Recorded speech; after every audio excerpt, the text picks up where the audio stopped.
Good afternoon po. So, we need to interview you po para sa experience mo regarding teaching.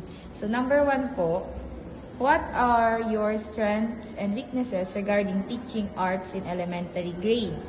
Teaching arts. Yes po. Okay. I think I would consider my strength in teaching arts in the elementary grade is that actually, I'm not fan of teaching arts. However, I'm teaching MAPE as a whole, music, arts, PE, and health. However, in teaching arts in the elementary grade is more of a challenging one because at certain young age, you can already get or you can already visualize that there are some students who are more engaged in arts like drawing, painting, and by so, my strength is that I was able to determine my pupils who are in the path of having or being an artist. And my weakness in teaching arts in the elementary grade is that I myself, I'm not an artist. I don't know actually how to draw properly, but of course, in teaching arts in the elementary grade, it will also require you the basics. So I think that can be account of my weakness because I cannot give what I do not have. Okay. Thank you, ma'am. That was a wonderful and fruitful answer. Then, number 2 po, why do you want to be a teacher? Why do I want to be a teacher? Yes po. To tell you honestly, I didn't want to be a teacher. It's my parents' choice. Actually, my grandmother's choice because she was a teacher. So in our clan, most of my cousins and my titos and titas have their different paths like nurse, attorney, doctor, engineer. However, our grassroots or our grandmother who is a teacher itself, walang sumunod sa kanya. So that's why I myself, I am the sacrificial lamb to be the teacher. But, okay, in the process of being the teacher, as I started teaching, that's when the thought of teaching comes to not just to my mind but also to my heart, because when I see that my pupils are really learning from me, that's the time that I really realized that it is it was God's given path to me to be a teacher, because of course I am touching the lives of my students and my pupils. So that pursue me and really continue my path in teaching. Okay, thank you, ma'am. And number 3 po, how would you handle a student you found difficult to teach? Okay. My first year of teaching was at Sunshine International School, and in that school, of course, in every schools naman, there are some instances that there are really students who are difficult to handle. But my own strategy in handling them is I'm going to talk with that certain pupil, especially when he or she is in the elementary grade, because these students tends to, number 1, have a lack of attention by their parents, because I was before at Sunshine International School, and mostly their parents are all busy parents. So there are really instances that these difficult students tend to be difficult because number 1, they lack attention. Number 2, students have a struggle of loving the concept of studying. So they doesn't have the pattern of study habits.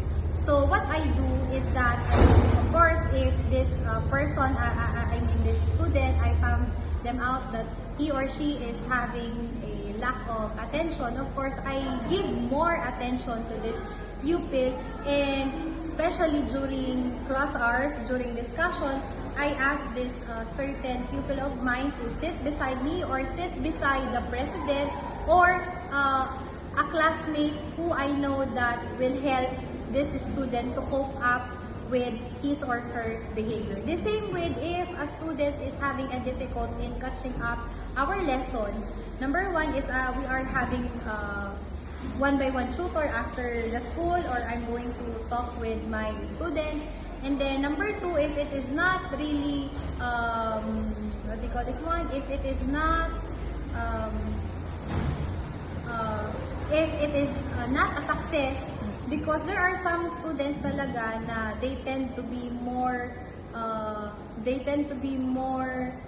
wanted to be taught by their peers, by their classmates. So I'm asking my students to have peer teaching with each other, so that these students of mine who are having difficult in catching up with our lessons, especially these students who are lack of attention, of course they also have a hard time in catching up the lesson. So that's what our rule, in my rule. So we're having peer tutoring, then after that we are having mind tutoring, we call it mind tutor because I always talk about the lives, the stories, about everything, so that they will be inspired, and they will also realize that their actions will have some sort of bounce back of what they will become when they grow older. Okay. Alright, so next question, ma'am. Number 4. What is your teaching style or philosophy? Okay. My teaching style is that a facilitator style and a demonstration style. But sometimes I tend to be authoritative style when it comes to dealing with difficult students, especially if I am handling higher level students. But mostly, I'm always on a facilitator and demonstration style.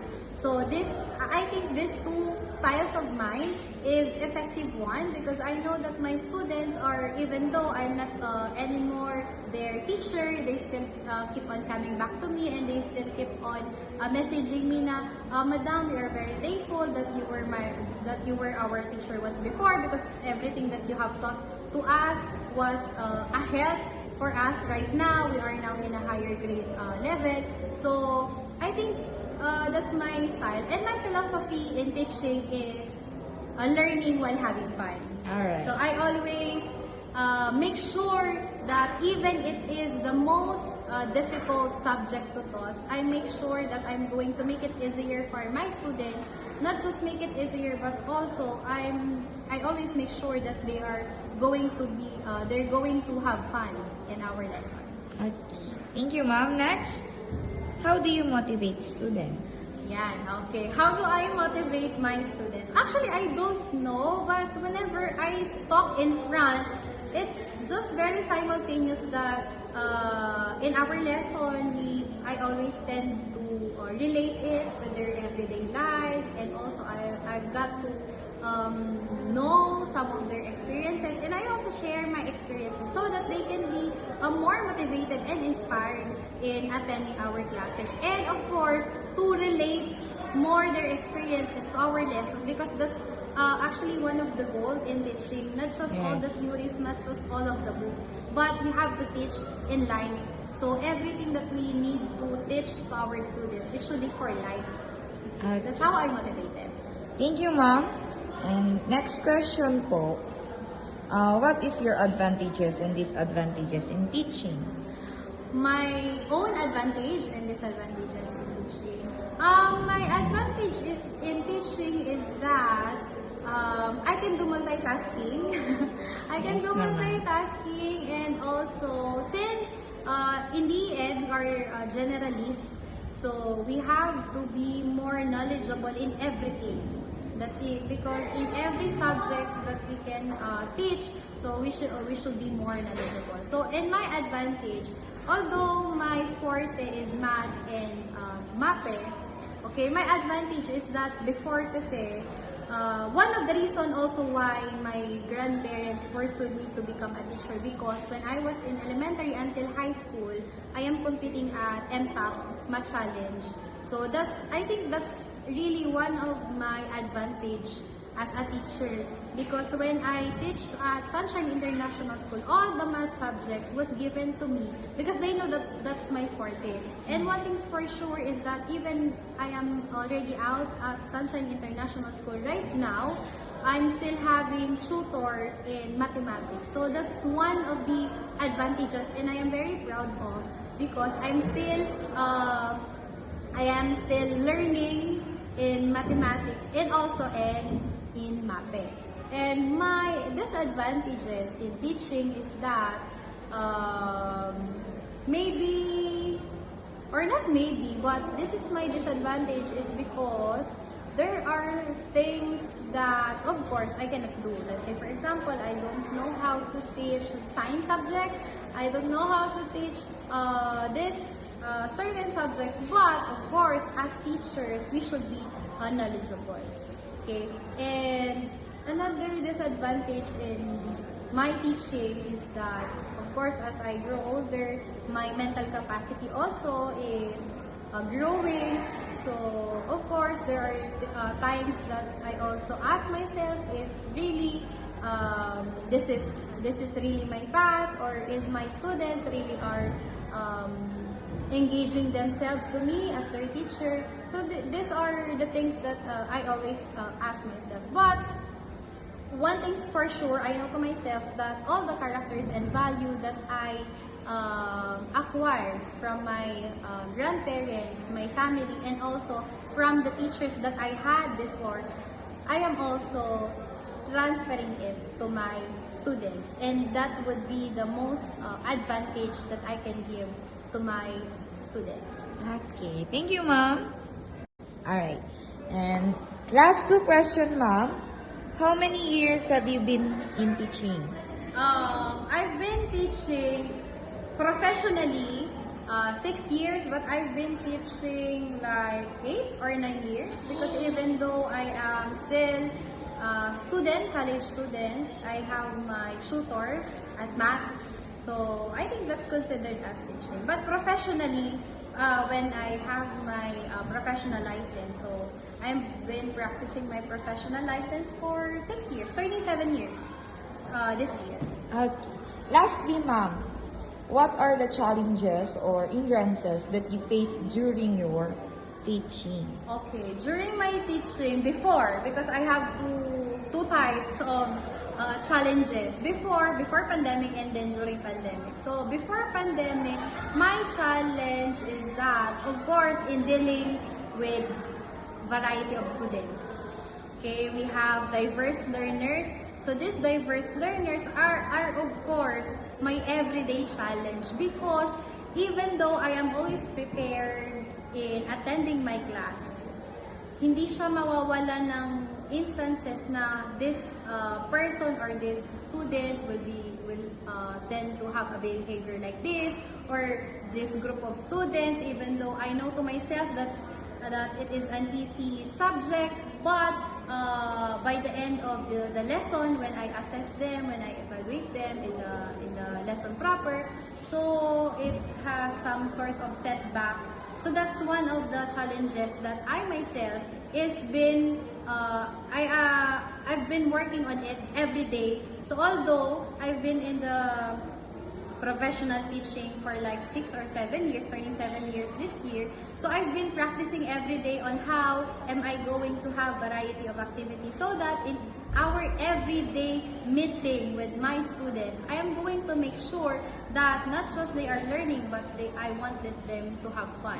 Another thing is that the challenges that I am experiencing right now during pandemic is, of course, everyone will agree with me, is that the online classes. So it's very hard for us teachers to conduct classes through online. Kasi of course, sino ba namang ang ready na sa online? So during online class, there are so many instances to consider in conducting online classes. And of course, the teaching effectivity, although I am exerting a lot of effort, as in a lot of effort, because I'm considering almost everything, every excuses that these students are experiencing. But what is making me sad and making me challenged is that I know to myself that I am teaching the way I know and the way I relate to the current situation, but I know to myself that these students are not anymore learning because of the setup of online. So right now, I'm very thankful that at least medyo okay na yung situation and we are now going back to normal. So at least, iba pa rin kasi yung magtuturo ka na talagang face-to-face. Yes. Face-to-face, and of course, nakikita mo talaga yung students. You are able to see them, hear their voices, see their physical appearance, see their behaviors. Because through online, you cannot see what they are doing. Yes. Through online, you cannot hear what they are saying because, of course, in online, you are the teacher. You are the only one who is unmuted. So all of your students are muted. So you do not know what they are doing, what are the different distractions that distracts them to listen to you, to understand what you are talking about. So those are the different factors to be considered that tends to be a challenge for us teachers, and also it is a hindrance for us teachers right now during pandemic. That's all. Thank you, ma'am. Thank you so much.